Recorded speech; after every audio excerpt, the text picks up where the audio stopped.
time you deleted some records by mistake and how you can protect yourself from that in the future, recover that lost data. Before we get started, I want to tell you about the tool I'm going to use today, SQL Developer. I'm going to be doing this based on the Oracle database. It's very similar on the SQL database and even on like the iSeries too. But with SQL Developer, you can do a lot of great stuff. You can manage the database almost. I actually created a video on how to download and install SQL Developer. If that is somehow mystifying for you, I'm glad to help you out with getting that installed. You can also use SQL Server Management Studio. That is also free. You can download the latest version, SQL Server 2019, I believe. I don't know if that's out yet, but any version will work, any recent one. And that does complete management of SQL Server. You don't need any other tools in order to manage one or more SQL servers and clusters and whatnot. So when we're talking about losing data, what could go wrong? And the answer is everything. Seriously, everything. And it doesn't matter how much data you get rid of. It could be a small amount, it could be a large amount. But the very first thing you're going to do is go dope and try to figure it out. But eventually someone's going to find out that you messed up, and they're going to yell at you, and they're going to yell at you a lot. And then next thing you know, you're going to be on the side of the street looking up job postings. Maybe, if you live in Austin, you can sleep in a tent on the street side, and that's where you'll end up. And it's just because you deleted a little bit of data. So, I mean, it's just part of your data. How does this happen? How do you get to a point where just a small part of your data disappears, and why is it difficult to get that back? So, what could go wrong that's not a disaster level scenario? So how do you end up with just some of your data? So maybe one of those things, you accidentally generated a table. That gets rid of all the data, makes it completely disappear. And this happens a lot during development when modifying existing tables or trying to promote changes and things like that. Maybe you delete the wrong thing. If you go into your UDCs, maybe one common thing is people delete the blank UDC and they don't really even think about it. They don't realize that that was actually used by the software. So they end up with missing things and programs just stop working all of a sudden. And I think and UDCs are actually one of the leading causes of web exception errors, and missing UDCs, that is. If you look in the web exceptions, a web exception, by the way, is just an indication that something went wrong. It doesn't mean anything specific. It could be anything. But my money's on most of the time it's going to be a UDC issue. So, but that's not why we're here. We're going to talk about losing that data. So when you make modifications. So when people get really complicated with their security, their JDE security, it's suddenly easy to implement a ton of bad security that brings the system to a screeching halt. And then if they try to go in and fix it, they may delete security that they needed in order for the system to function. This is really one of the, for me, the biggest thing that absolutely halts JD Edwards by mistake is people messing around with JDE security. So don't do that. You can also have a mistake in a business process. I mean, the end users could be doing their work like normal, and they have their session disconnect, which causes a partial rollback or integrity problems. The JDE setup could be wrong. That may cause statuses to jump around, and this is inside the JDE app.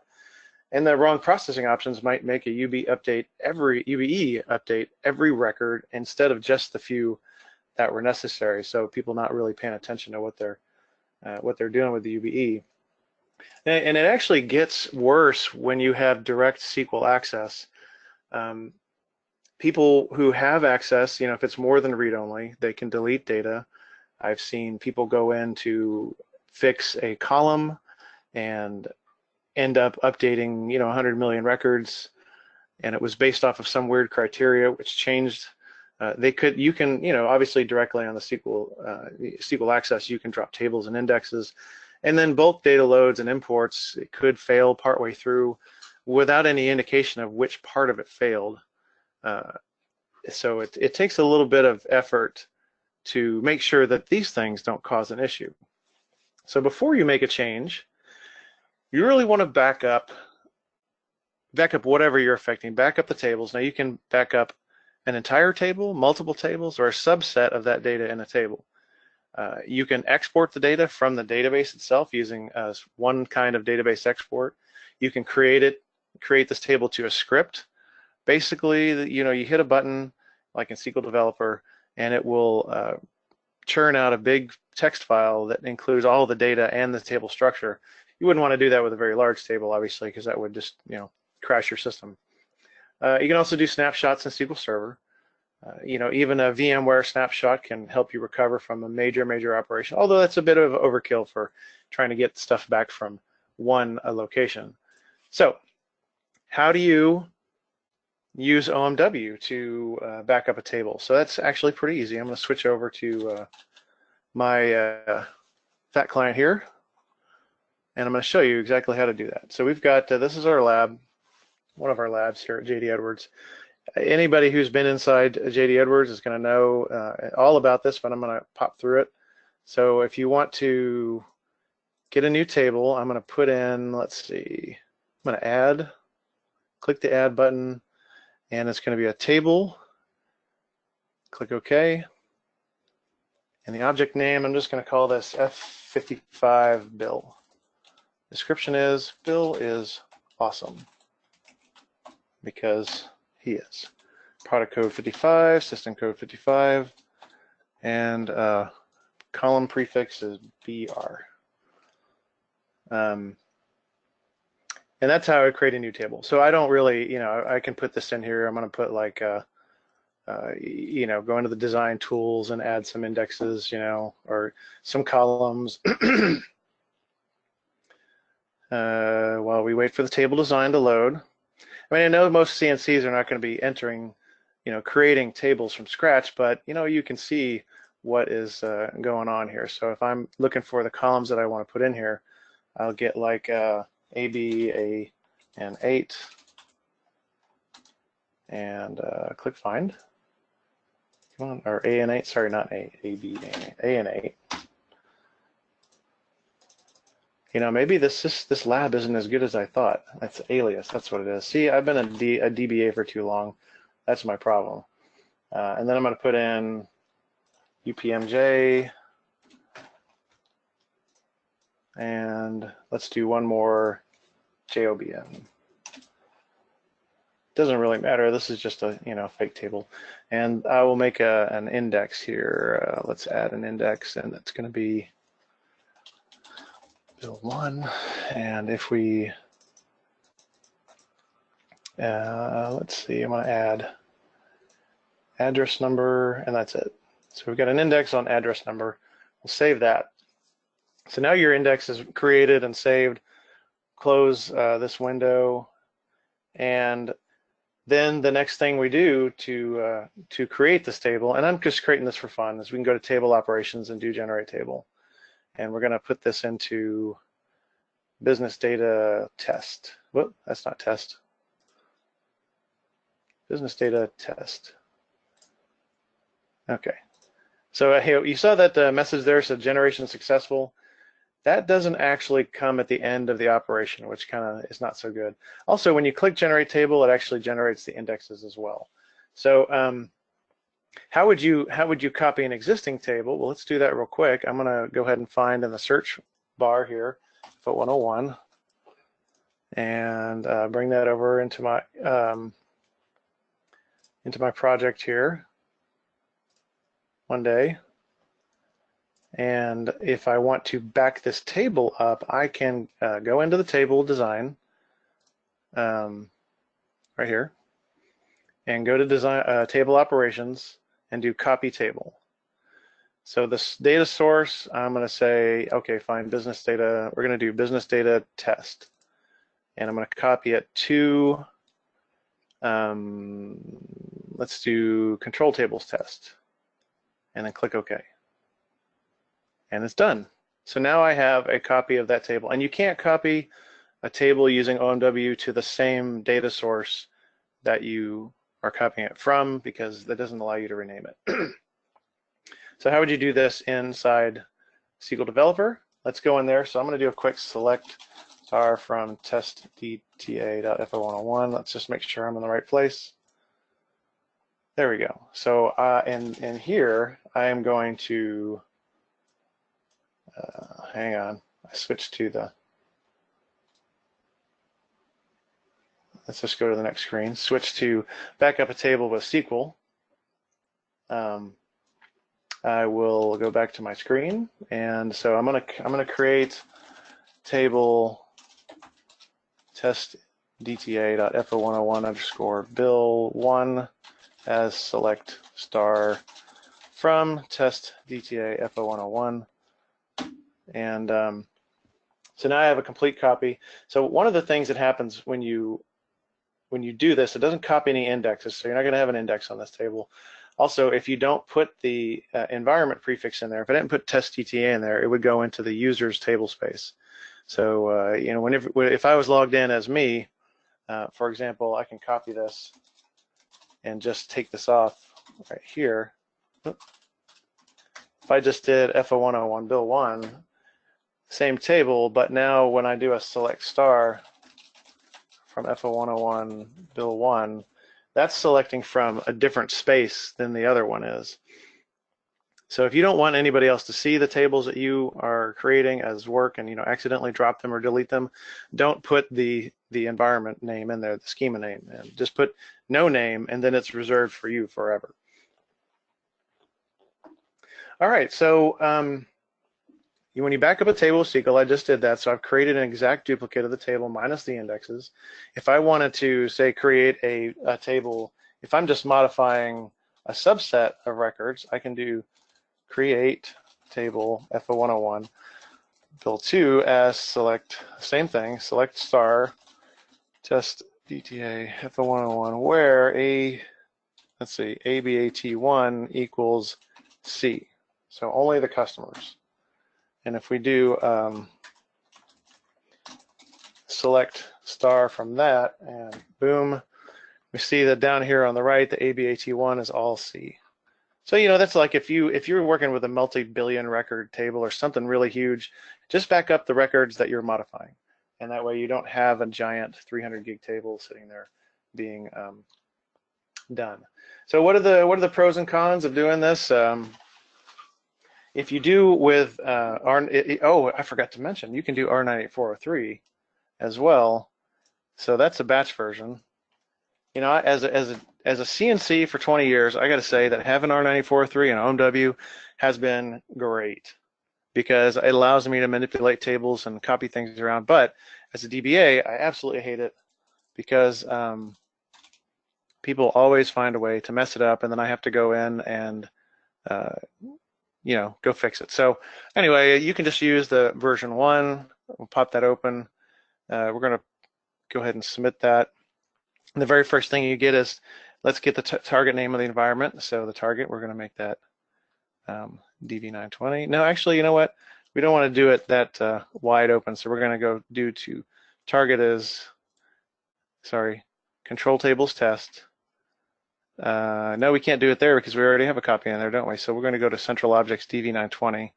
So this here, load production data or load demo data, that needs to be 2. Because for some reason, production data is test data, is demonstration data, and 2 is production data. Don't ask me why. And then if we go, we're going to go, the source is business data test. And if you put something in these, in item 2 and 4, you don't have to put anything in for the environment. All the rest of these, 1 is to go ahead and do it. You can also, if that table exists, you can drop it. This one here lets you copy tables. You know, if this table doesn't exist in the source, it's not going to copy. You know, like if the specs are different, it's not going to copy them. And the last one is append. And the rest of these I've never even used, so who cares about those? So we'll click that, and now we're going to do an on-screen report. Let that run.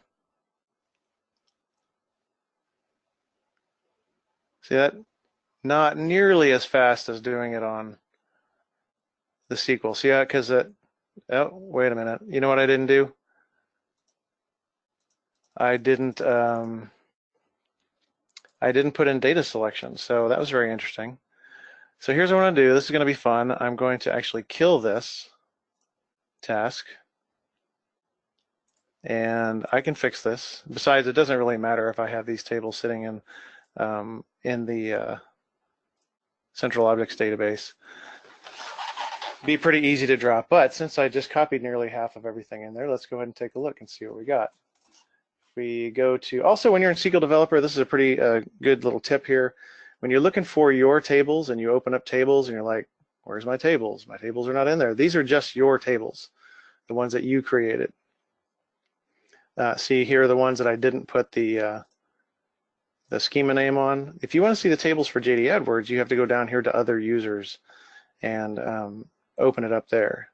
So we come down to test, see DV920, take a look at the tables. Yeah, see, here's all the stupid tables that aren't supposed to be in there. Yeah, so these tables are supposed to be there, but you can see I didn't stop this fast enough because we got a couple of tables in there that shouldn't be there. So anyway, that is that. So I just proved to you that I can copy things around between databases, which was really the point of this. So what else can you do? You can use R9403 to copy tables, and you can use data selection to pick exactly what you want. It happens much slower, you know. It really matters if you're doing like a huge table. R9403 and OMW are row by row insert, so it takes a lot longer. It's much faster to do it with SQL Server. So this is all how do you back up an individual table that you know in advance you're going to do that. So if you're doing a whole lot of stuff, what do we do then?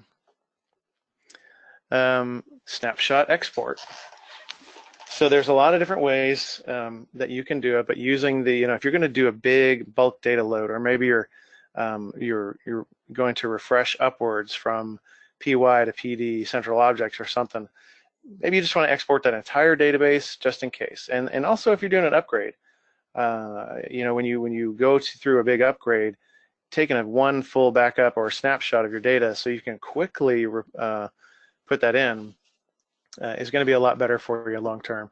So in Oracle, they have export dumps, EXPDB, that's the data pump, and SQL Server, you can do snapshots. And so the SQL Server snapshot is like a read-only point-in-time view of the source database.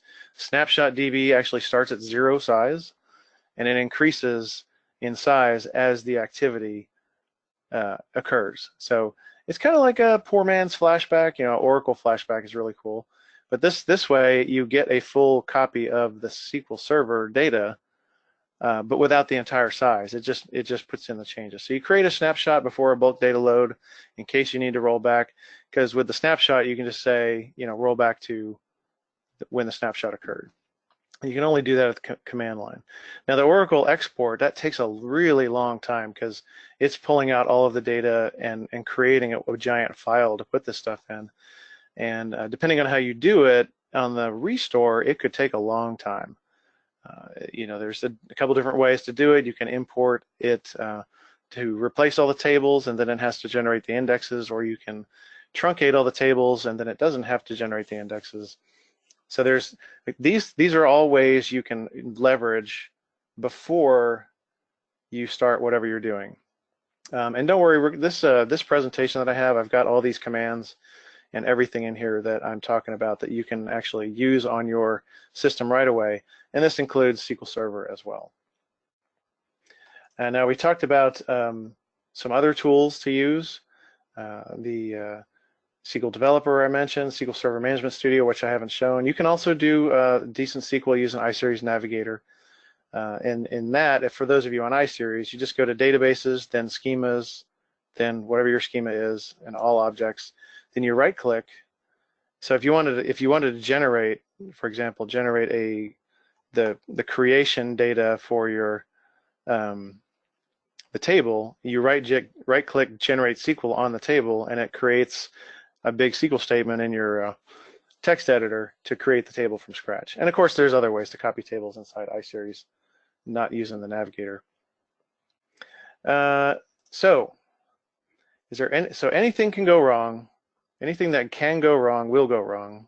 You understand that. Someone deleted some stuff. So how can you protect yourself? I went over some of the things that you can do in advance, but I'm going to go maybe in a little more detail. Now, there isn't a bunch of tiny people that goes around your hard drives looking for the data, although, this may be cool. Maybe we'll have it this someday, but in reality, it's just going to be you. If you're the DBA, you're going to be the only one there. So what can you use to save the day when somebody accidentally or even purposely deletes or modifies records? And maybe you don't have auditing on. So for those of you who are not directly involved in database administration, you probably don't know exactly what's going on behind the scenes in that department. And even if you did, you might not be able to leverage some of the recovery solutions. So here's what's realistically available to you at any time. So if you're on Oracle, then you could be in luck. Oracle Flashback technology lets you query tables in the past, and that's going to be your best bet for quick recovery. iSeries has iSeries journaling.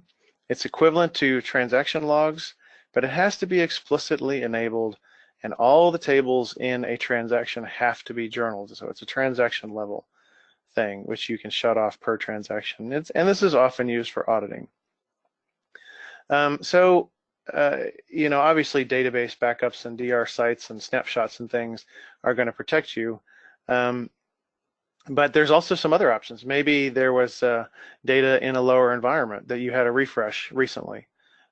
So if you updated a table in your business data and somebody deleted a whole bunch of stuff, and maybe you don't have Oracle Flashback, maybe you can pull it from PY or test. Now, a disaster recovery site might be a good place to find old data as long as it's not updated synchronously. So if your DR site is only updated once a day or every few hours, you might be able to query that database and find what you need. Something I like to set up at my Oracle clients are daily database exports. Oracle exports allow you to import these individual objects to anywhere you like very easily. Although the database 12c has an improved ability to restore tables individually, it is quite difficult. And I'll talk about that later. Database backups are an option, but really only on SQL Server. If you have the space, you can restore an entire SQL database to another name and then just select from the data in there. Oracle RMN backups are not really designed to be restored to anywhere except back on the same database it came from. Now, there's advanced options that you can work through that. But if you're only needing a little bit of data, that restoring the entire database is not going to be really a good option. You're really looking at hopefully you got that stuff done before, or maybe using the Oracle's undo, which I'm going to talk about in just a second. I'm going to move forward a slide to see what notes I have on here. So, okay, so let's talk about Oracle Flashback Query. Super cool, one of the greatest things about Oracle database. You can go back in time. It's designed to handle rollbacks and primarily, so anything that's going on in the database, it records it. So in case there's something wrong, it will automatically grab the previous version of that and then move forward. So it gives you reconsistency, protects against corruption, and the reason we're here is to find data from earlier points in time. So undo is actually in Standard Edition and in Enterprise Edition. It's part of the system. So let's see if this is active on ours. Show parameter undo. Temp undo, false, undo retention, 900. Okay, so we've got it set. Whoop. So the 900 is what? Is that 15 minutes? So if you want to set that to a different value, so alter system set undo retention equals 400. Now, SQL Server doesn't have anything like this, but it does kind of, but I'll tell you about that in a minute. So we're going to set that, and I'm going to rerun this other statement and see what it says. See, now I have 2,400.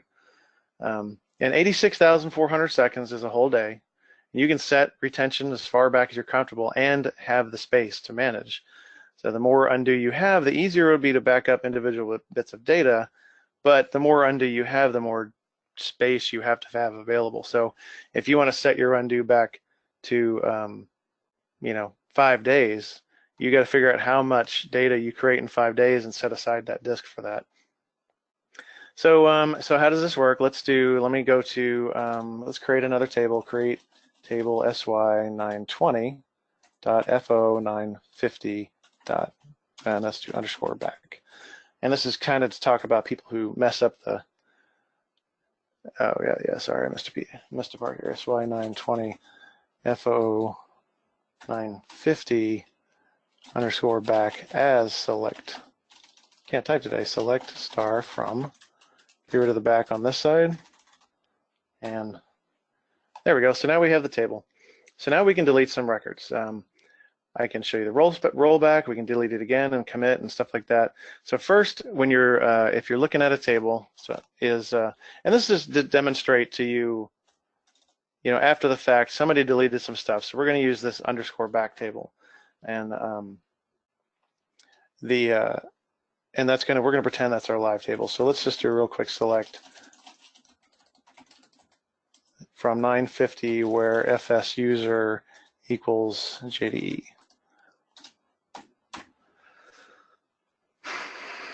Uh, 920, sorry. And I forgot to put back in there, so BAK. All right, so we've got one user in there. And now we're going to do, we're going to delete, I'm going to copy this real quick and put it above it. And I'm going to actually delete it from the main table and just make sure it's in there. Okay, so let's do select star from sy920 fo, oh wait, no, delete from sy920 fo950 where fs user equals JDE. Boom. One row deleted. So now we commit and it's gone. So let's see, hit F9, no rows. Okay, awesome. For the purpose of our demonstration, that's awesome. So now what do? We need to select, we came in, we're like, oh my gosh, they got rid of the records. I don't know what to do. How do we get these records back? Well, let's see, it's what, 1:33 p.m. my time here in the database world headquarters in Austin, Texas. I'm going to do select from star from sy920.fo950 as of timestamp. And this is where it gets kind of complicated. To underscore timestamp.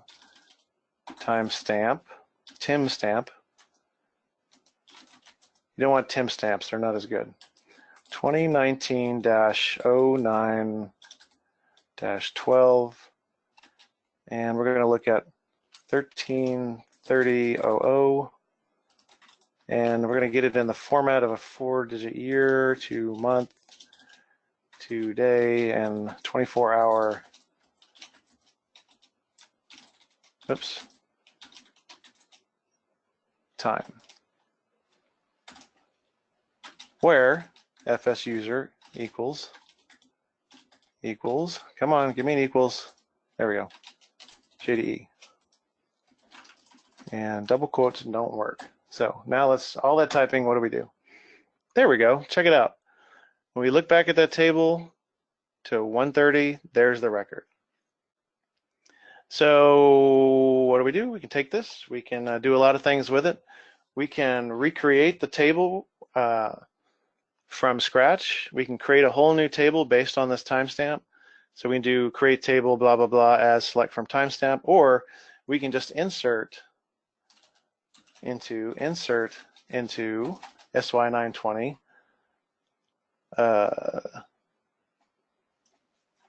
then open paren select star from sy920.fo950 as of timestamp, and then put another parentheses on the end.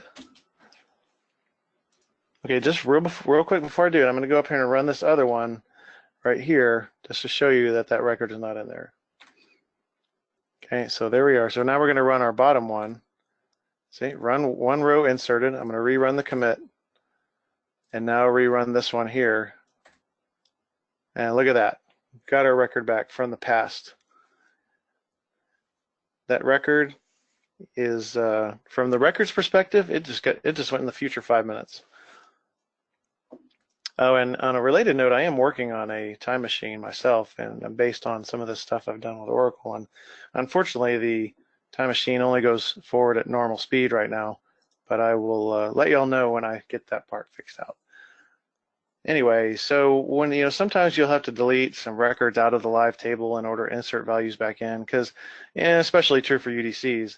But just make sure you back up whatever tables you're messing with, and then do the operation.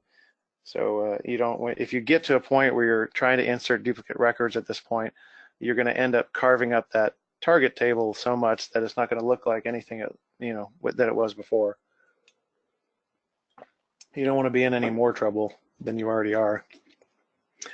So we talked a little bit earlier about past refreshes. So these refreshes are going to have, hopefully, I've actually had situations where we did a refresh on Friday, and then on Monday somebody did something wrong, and all we had to do is grab the table from Friday's refresh, in CRP, and it took 10 seconds.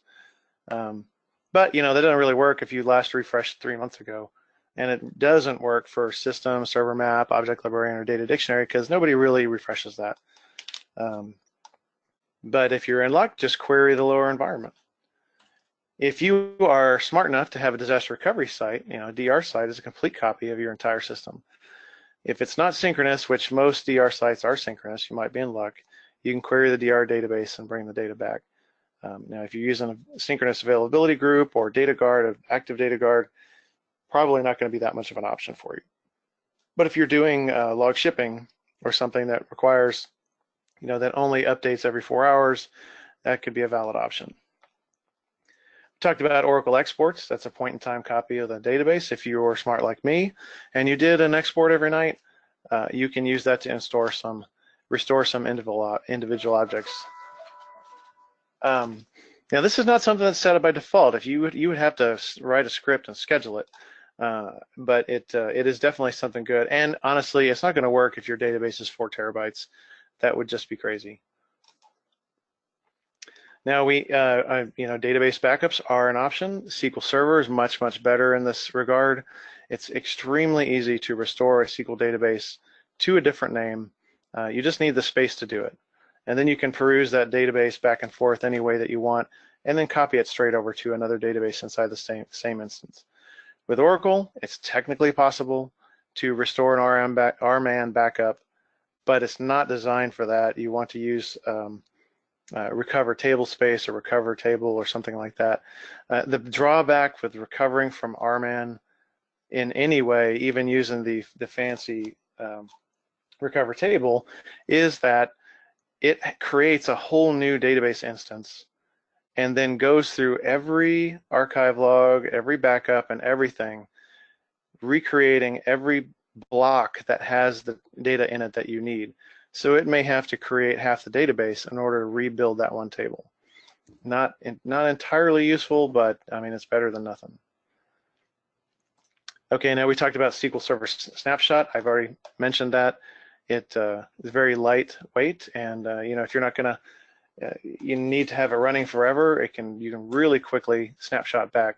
Now, if you're just doing something on one table and it's production instance, snapshotting back to something is gonna mess up a lot of people's day. You only want to do this if you're the only one. If you are the one person on this database doing this thing, you can snapshot back easily.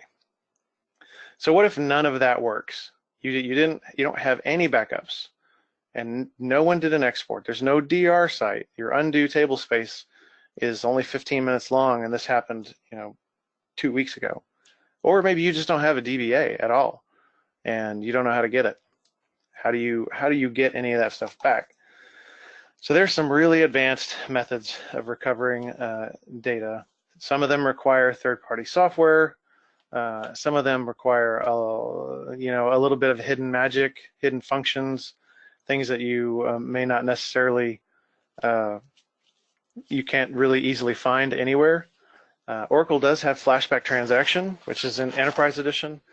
That's kind of that's a pretty cool thing where it goes through and finds all of the SQL associated with an individual transaction, because one transaction could have many, many SQL statements.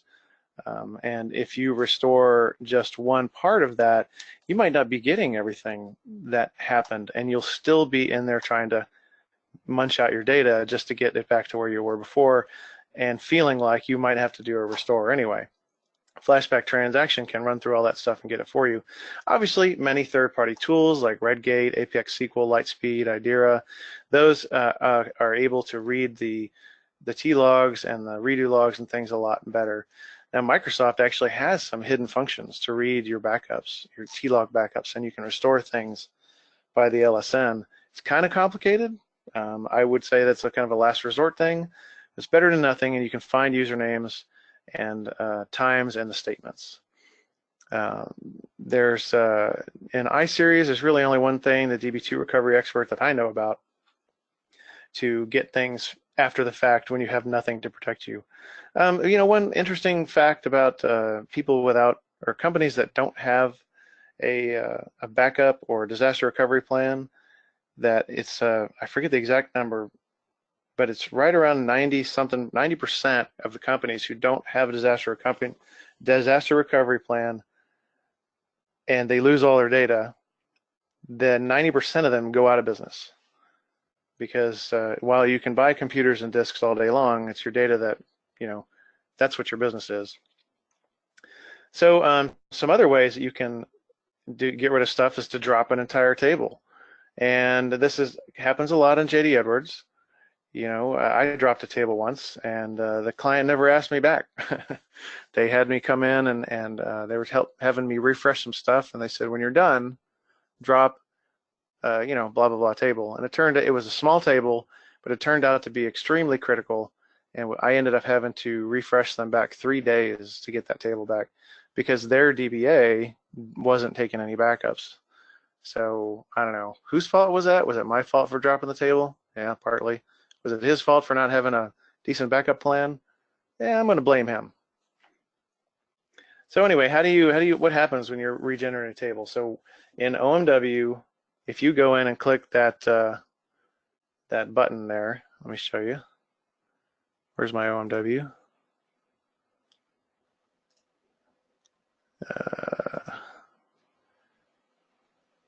Did I actually click? Yeah, I closed it out. Okay. So y'all don't read my password. So as soon as you click regenerate, OMW issues a drop table command. And then the old table in Oracle gets sent to the Oracle recycle bin. Then the very next thing it says is that table still there, just to make sure it's gone? Then OMW goes and looks at JD Edwards specs, uses those specs to issue a SQL statement to the database to recreate that table.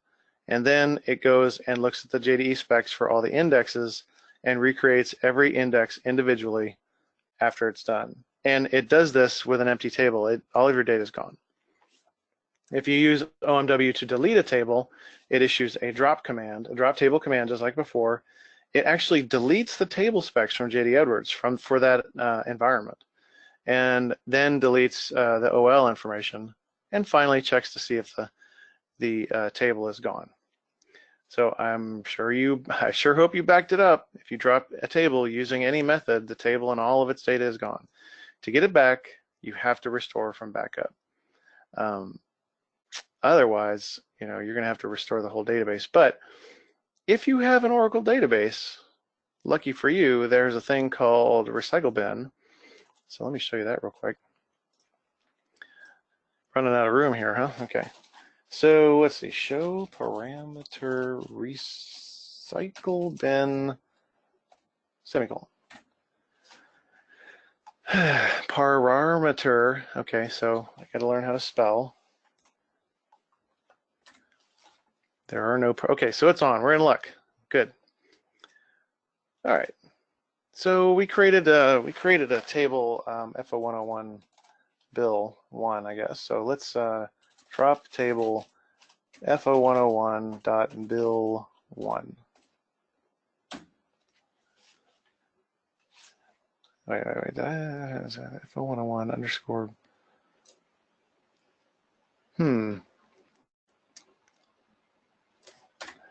Supposed to be there. Yeah, see? F01, hang on. I must have spelled this wrong. Must have spelled that wrong. It's got to be. I mean, it looks the same.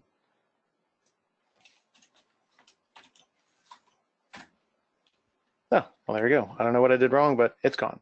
And when you drop a table, you do any kind of data definition language, DDL, like this, it's an automatic commit. Only when you change data do you have to commit the stuff. So this drop table command commits everything that has happened in your session. So if I had inserted some records up above or deleted some records and did not issue a commit command, as soon as I do anything like this, it commits everything. Just a little database trivia for you on the Oracle. On SQL Server, everything commits immediately as soon as you run the statement. You can change that in SQL Server. I don't recommend it because it works much better that way for SQL Server. So anyway, now if we do a select from F0101 build 1, just going to go back up here and rerun that. Table does not exist. Okay. Then what we can do is just go Flashback table F0101 underscore build 1 2 before drop. Boom. Flashback succeeded, and we select from it, and there it is again. All right, so that's awesome. You can do that in there, but what happens when you do it inside JD Edwards? Now, that is a big difference inside JD Edwards. So we created that new table earlier, which was F55 bill is awesome. We can go into table operations, design tools, table operations, sorry, and click generate table. We're going to generate that to business data test, which is where it exists, and click OK. It's successful. So now F55 bill is gone. And you know what? I'm going to go, let's do this. Let's make this even more fun. Let's go. We have, let's just make sure that we have this test ETA, that F0101 build 1. And okay, it's got all the records in there. So I'm going to do something crazy here, and hopefully no one from GSI is watching because I'm about to give them a heart attack on the lab here. 101. Hit that, put that over in my OMW project. Oh, it's already in there? Okay, good. So I'm going to go into design, table operations, and do you dare me? Dare me? Okay, here we go. Generate table. 2. Listen to data test. Here it goes. Wait, let me take one more look. Okay, it's there. Kill me if this doesn't work. Good, all right. So we just did a select from there. Let's select from a table again. Yeah, supposed to generate, oh, sorry, I was doing my table. Okay, F0101, okay. Oh my gosh, what happened? All my data is gone. What do we do? It's nowhere. Let's see, so, well, we just learned Flashback table test DTA F0101 to before drop. Let's do that. Uh-oh, it exists, but how do we get it back? Okay, so you can't drop this table because it'll just go in the recycle bin. So instead, if you want to get a table back that you accidentally generated on W, you want to change the name of that table, or alter table test DTA. And I'm sorry, Microsoft SQL Server people, you cannot do this. Rename to F0101, let's say under Jen. Jen's a good name. All right, so now that table is gone. Now let's rerun this flashback. Flashback succeeded, now let's select. Boom, we got our table back because some fool person deleted it and dropped it. Now the only problem here is that indexes keep their recycle bin name after flashback. And you can regen the indexes via OMW to fix that, but honestly, JDWords does not care what index names there are on the database. In fact, JDE has absolutely no connection between JDE and the database when it comes to indexes. JDE knows what indexes should be on the database, but whatever you actually have on the database is can be utterly and completely different, and JDE doesn't know, isn't the wiser. Now, one thing to be aware of is that the recycle bin on the Oracle database, don't rely on that forever. It gets emptied when it runs out of space. So if too much time has passed, or the table's just too big, they might not be there anymore. Now, let's get to SQL 2016. New feature in SQL 2016 is temporal tables. They're also named system version tables, and it allows SQL Server databases to automatically keep history of the data in a table. So these were introduced a long time ago, kind of, but now it's just being introduced in SQL 2016. So this you have to specifically create a table. So you can't just turn this on for your whole database. So you have to like turn it on for the F0911 or whatever. It's a really easy way to do auditing because it records all the before and after stuff, and it's like a it can also repair record corruptions. It gives you the same functionality as the Flashback, so you can go query back in the past what had happened and pull out parts and pieces of the data that might have been updated, and go through what actually happened and reconstruct a forensic analysis of what occurred inside your database. So it's really cool. I just wish you could turn it on for the whole database and give it like a time limit or something, like a week, just like Flashback. For some of you out there, you have SQL Server availability groups. You can have 3 synchronous replicas inside SQL availability groups. Obviously, as you know, if you have a synchronous replica, then your database your database can't move on to the next thing until all the synchronous replicas say that they're finished. So this is, synchronous replicas are good for 2 databases sitting right next to each other on the same backbone. I would not do a synchronous replica to another location, a geographical location. You don't really need availability groups or clustering inside Azure. So, I mean, you can still use availability groups in Azure, but every time you add another thing that's going to happen, that's required to happen before you can move on, that just slows things down. Doesn't really help with recovering individual tables, but if you have an asynchronous replica, you might be able to pull something back from that. You can also back up to Microsoft Azure. It's just like backing up to another drive. You just start doing it over the internet instead. I have set up several of these where it looks kind of transparent inside SQL Server, where you back up, you just add like a drive, and that drive points to Azure. It's pretty cool. And if you're going to do a backup, you can kind of dip your toe in the pool of the cloud by sending some backups to Azure.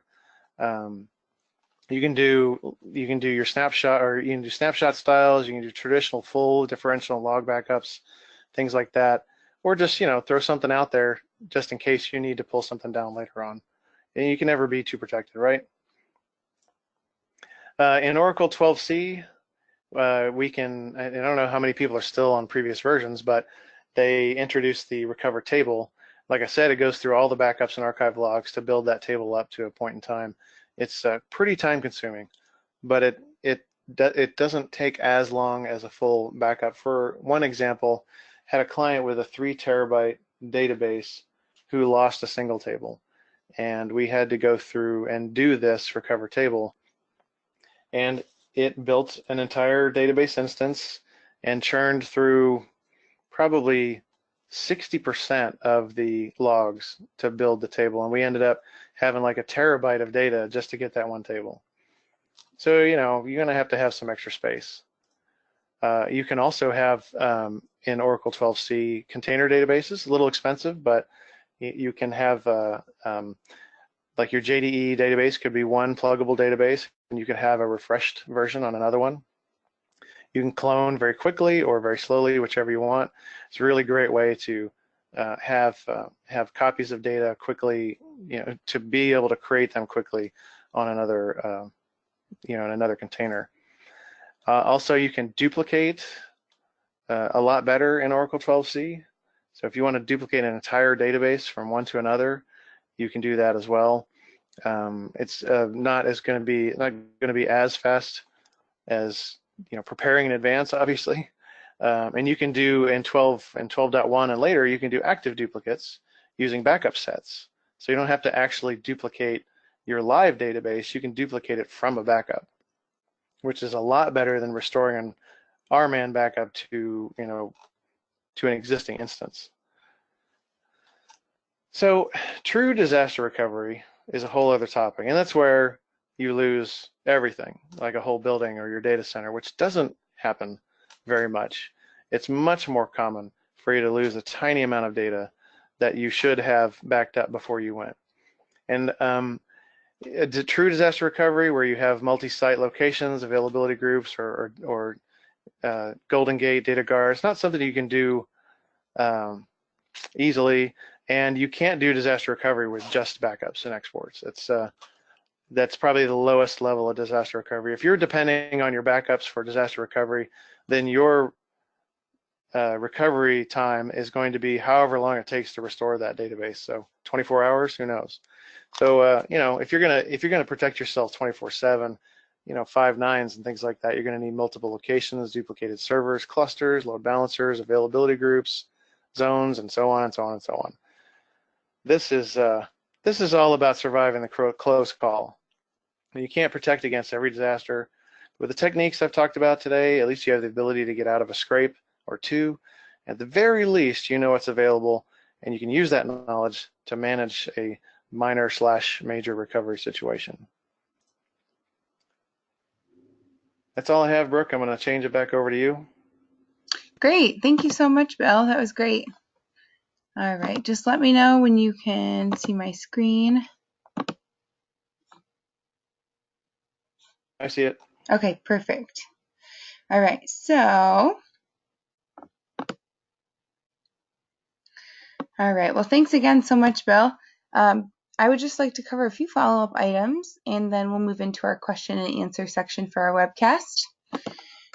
Today's webcast is a part of GSI's free ongoing educational webcast series for JD Edwards, and our upcoming webcasts are currently listed on the screen.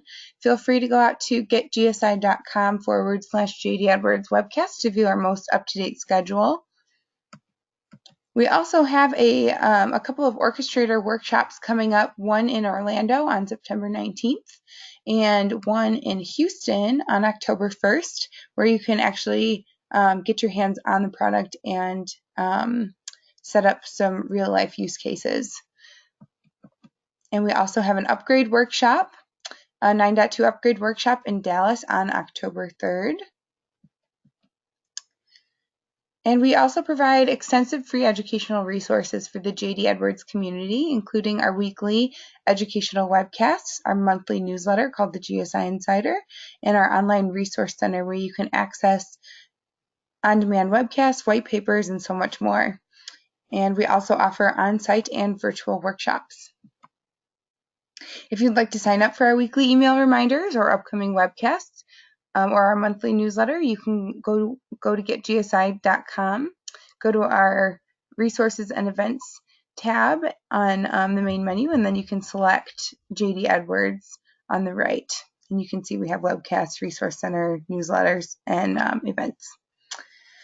All right, so let's see here. Bill, I only see that we have one question, and that question was just if we are going to have this available, the recording available afterwards, and the answer is yes. We will also be sending you an email as follow-up, and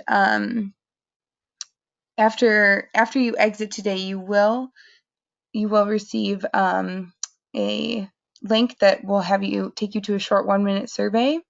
And then you'll also receive an email with a link to a resource center on our website where you can access the recording from today's webcast, as well as a copy of the presentation. And we will do our $25 Amazon gift card drawing after the webcast, and anyone that attended the entire webcast will be eligible, and we will notify the winner. And if you have any follow-up questions, please contact Bill or myself. Our contact info is currently listed on the screen. I want to thank you all for attending today, and thank you again so much, Bill, for your presentation. We hope you have a great day. Welcome. Bye, everybody. Bye.